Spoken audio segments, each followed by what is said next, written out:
All right, so there you have the SADC statement saying that urgent the SADC meeting required, and we'll keep you abreast with those developments. There was SADC envoys that went to Zimbabwe, and we saw images of them a little bit earlier on, but we'll show them again to you shortly.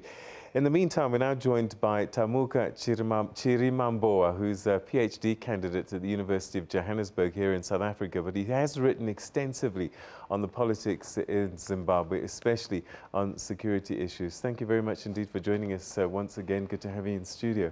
Thank you.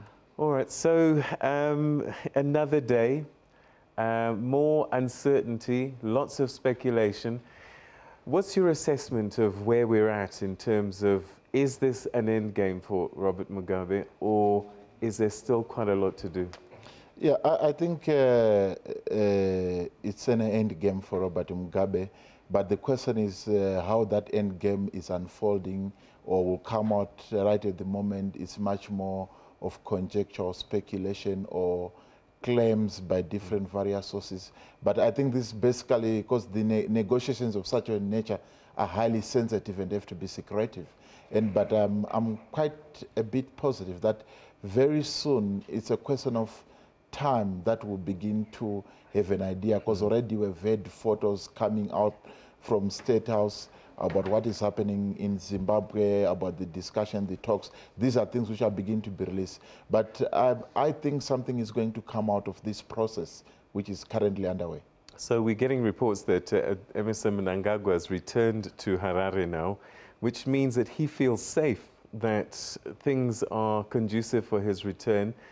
And it might start to lend credence to the speculation that this transitional arrangement, whatever it is going to see him as president. Yeah, this is something which we cannot totally rule out, to say that the transitional might see him as president. Because if you listen to the war veterans, they have been clear. And even the last press conference which they had after the coup had happened in Zimbabwe, the war veterans were quite clear that they still prefer him. They talked about a transitional authority or government of national unity. So basically, it's not a coincidence that he is back. And certainly he will feel free, because remember the people who have effected this coup, and these are the people who had made it previously clear, and even the army was clear that it wants Mnangagwa to take over. So, you know, if we follow the theory of this transitional authority, it's said that Morgan Tsvangirai might be part of this. So my question to you is, should the opposition involve themselves in such a structure? There are elections that are scheduled for next year, and some would say that ZANU-PF were never going to win that election anyway. And so by putting themselves into this structure, they are delaying their own potential. I think one thing, I've heard that school of thought, but I think that school of thought is a bit too idealistic. It assumes the elections in Zimbabwe are going to be free and fair. Let's remember that the same faction that has had a coup in Zimbabwe is the same element that has been problematic in Zimbabwe's politics, that is the military. So even when they're going to have elections with Mugabe or maybe Mnangagwa, there is no way I see the MDC was going to win those, because those elections were never going to be free and fair. Remember ZANU-PF being popular by saying we can't reform ourselves out of power. So the MDC, I find that it's in a catch-22 situation. It has got limited choices here. So at the end of the day, that's why I think they're embracing it. And if you have seen the statement as well from the National People's Party, that is Joyce Mjuru and Dabengwa, they're all embracing it. And at the moment, given how things are and how this can be acknowledged, I think a government of national unity seems a better option to take Zimbabwe forward. Otherwise, an election can never be free and fair, even after a transitional authority within the next 6 months. It needs time. All right, so we have images of today's first face-to-face meeting of General Chiwenga and President Robert Mugabe. Here in the background, you see that. And I'm just wondering, the envoys had a really tough task. Could they be encouraging or talking about actually getting President Mugabe to step down, or are they just saying, please, whatever it is that you do, be peaceful? There's the Defense Minister, Nosiviwe Mapisa-Nqakula, and also the State Security Minister, who's recently been appointed. Yeah, basically, I think from the pictures, we can speculate, but then what is quite key is obvious that there are discussions to say, okay, how do we resolve this issue? And already there are indications that this might lead to President Mugabe resigning, and I think this has been one of the key demands which was being put forward before him. So whether they'll be able to impress that upon him is another question. But if also when you look at the people who are there, there's also Defense Minister Sidney Sekramai, who was also being touted as another possible player. So we are not quite sure whether will it be Emerson or will it be Sidney Sekramai from the side of ZAPU or not. What if President Mugabe says, the people elected me, only the people can remove me, I'm not going anywhere?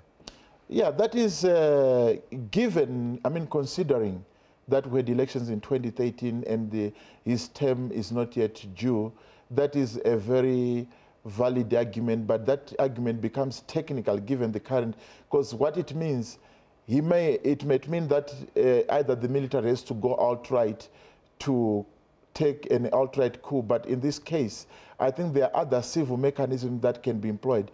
For instance, already, that is the war veterans, the militaries, the political parties, they're all agreeing that President Mugabe needs to resign. So basically, they can actually reconvene parliament and recall him through constitutional means, through maybe a vote of no confidence. And once that is done through parliament, it's very democratic and very legit. He would not have that argument. So I think that argument, he can't overplay it. There are two other available means to remove him democratically. Joyce Mujuru, she seems to be on this ticket. Who does she come back as? As ZANU-PF or as this new party of hers? And I think that all depends. One thing which we have to look at, she can come as NPP or she can come back as part of ZANU-PF, the reconstituted ZANU-PF. So it depends how they are going to pen out this negotiation, but it won't be surprising to me to see her coming back, because remember, she didn't resign from ZANU-PF. She was pushed out. It wasn't her wish. What's the role of Dumiso Dabengwa? Is this to get the Ndebele ZAPU vote in? I think what you have to understand, ZANU-PF or even the war veterans in particular and the military have been emphasizing liberation history and liberation war heroes. So Dumiso Dabengwa is coming in particular to bring in the ZIPRA or ZAPU, the ZAPU side, and since he's the senior ranking member of ZAPU, and remember he was also pushed out when they went with Simba Makoni trying to form Mavambo Kusile Don. So basically he's coming in to bring in that element. It's not just about the tribe, but it's also about reconstitute ZANU-PF back to the original, because these people have realized that all along President Mugabe has been playing them along. Even if you look at how this coup, how it never faced much resistance and how it was effected, it's simply because other elements of the security forces were complicit. So you've mentioned Dr. Sidney Sekramai in that picture there. Yes. There have been some G40 supporters of Grace Mugabe that have already been picked up, notables such as Jonathan Moyo. What will happen to some of these cabinet ministers? I mean, will there be a role for Sidney Sekramai going forward, given his own ambitions? No, certainly for Sidney Sekramai, there will be a role. And remember, when Sidney Sekramai was thrown in by G40, it was more convenient. Sidney Sekramai survived more, close to 3 votes of no confidence during the Mashonaland East Province when they were reconstituting and they were kicking out the so-called Gamma Talks fashion, which Joyce Mujuru was alleged to be leading with Didimas Mutasa. So basically, it will not be surprising that he bring him back. I think ZANU-PF, they've realized that they actually need each other beyond Mugabe. So they're trying to reconstitute themselves. So these guys, it will not be surprising to see them once united again. And this might as well present challenges for the opposition in particular. So what happens to the Kasweres, the Moyos, the Joao, you name them? Do they genuinely go to jail, or will Mugabe say, look, if you want me to resign, these people, you must also give them immunity or free them? I think he will try to negotiate for them. And I think we can't talk of Jenin going to jail, of Moyo, Joao, or Kasukwere. I'm not saying these guys have no wrongdoings. They do have wrongdoings. But also, when you look at these guys who have effected the coup, they have their own skeleton, their own stories. If you look at the 2008 presidential runoff, the June 27 presidential runoff, the whole cases around short sleeve and long sleeve, and also the people who were killed, opposition supporters, and also looking at the military, its role post-independence, right from the Matabeleland disturbances to over the beating of opposition supporters and torture. So all these cases are there, and there are cases which have been reported. So I think what is actually needed in Zimbabwe is some form of a TRC, Truth and Reconciliation Commission, which will deal with the transitional justice issues and not to seek vendettas or to, retribution, or to try and solve personal vendettas. So if these guys are going to be tried, then the question is, let it be done through the law. But also one thing which you have to bear in mind is there are no saints in ZANU-PF. They are all dirty. So there shouldn't be any faction, whether Lacoste or G40, trying to play godly or try to play saintly. SADC has called for an urgent SADC meeting. What can they possibly do? I think SADC, they're calling for for an urgent extraordinary summit. I think it's this has been called. Remember, South Africa had prior sent envoys to Zimbabwe, who have been in Zimbabwe. And I think when you look at it, it was carefully crafted communique. They didn't say much. They didn't want to be preemptive. But I think they encouraged the parties in Zimbabwe to solve this within the SADC statutes. And this is why I think maybe because they are hopeful that by the time they go to Sunday, there will be a solution to this, and they can then senately maybe try to endorse what the South Africans are negotiating or would have come up out of this process. So I think that is a very diplomatic position which they've taken. All right, so finally, where will President Mugabe go if he retires? I think that now depends whether how he feels personally as a person.